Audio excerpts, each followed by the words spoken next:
Assalamualaikum warahmatullahi wabarakatuh. Nepangkeun wasta abdi Helia Aska FTT Sapul Kuliner 2. Sun kuring bade ngadongeng ngeunaan Sirem jeung Japati. Sirem jeung Japati. Aya sirem rek nginum di sisi walungan. Keur ngarayap ka handap manehna ti soledad pluk raragrab kana cai. Hadena caina rada ngeyembe palebah dinya mah. Tapi keukeuh bae ari ngojay ka sisi mah manehna teu bisaeun. Sirem ngagarawan, "Tulung, ieu kuring rek direuleup tulungan."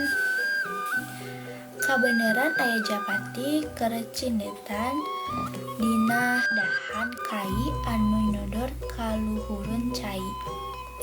Kadengeun aya sirem ngagarawan minta tulung barang ngareret ka handap. Katenjon sirem keur kokosehan Japati karunyaeun geleber hiber dari ngegel daun salambar. Songse asongkeun daun teh kahareupeun sirem. Sirem tuluy muntang kana daun. Daun ku Japati dibawa ka darat.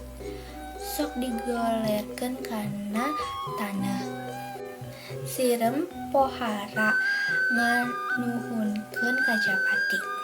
Anu geus ngalepaskeun manehna dina bahaya. Dina hiji mangsa Japati teh cindetan deui dina dahan kai anu nyondor ka walungan tea. Sirem anu baheula ditulungan ku manehna oge kebenaran aya di handapeun tangka. Harita ti kajauhan aya paningaran nyamperkeun lempangan kegeteuyepan. Teu talangke deui buru-buru sirem nyamperkeun Japati bari ngaheraoskeun ka manehna. "Heh Japati, buru-buru geurah hiber, tuh aya paningkaran keur ngintip." Paningkaran geus ngawengkang badilna. Telila Japati buru-buru geleber hiber. Isukna Japati papanggih deui jeung sirem.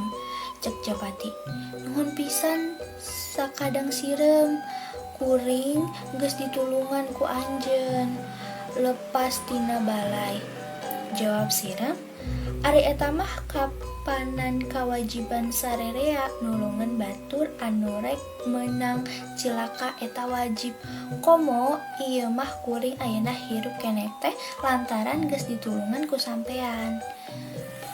Nah, kitu cenah lalakon sirem jeung Japati anu akur jeung silih tulungan.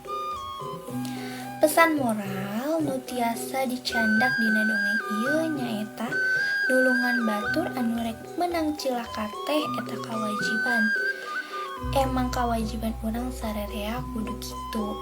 Sabab urang hidup di dunya teh henteu sorangan. Urang kudu daek silih tutulung ka batur. Itu lain langlayangan manuk heulang puputeran. Hirup teh henteu sorangan kudu daek silih tulung. Hatur nuhun. Wassalamualaikum warahmatullahi wabarakatuh.